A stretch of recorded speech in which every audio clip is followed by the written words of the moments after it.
Okay, multiplication by 11. Then, yung middle digit, di ba? Pagtatabihin mo yung dalawang digit, yung multiplicand, pagtatabihin mo, then i-add mo silang dalawa. Pag more than 10, lagay mo yung isang digit, no? Lagay mo yung isang digit sa yung ano ba, kung 11, yung 1 lagay mo, then yung 1 carry. So, pag carry, add mo, then yun na yung sagot. So, yun yung nakuha natin. Kung yung middle digit more than 10 na i-add. So, yun yung magandang nakuha natin. May mga ganun pala. May mga ganung tricks pala. No?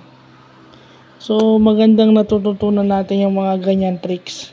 Kasi, para hindi na tayo mahirapan doon sa usual. No? Yung calculator was there to verify our answer. So, yun na yun.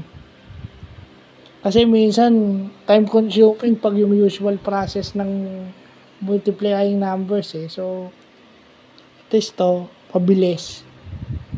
In matter of 5 seconds or less, may sagot na ako.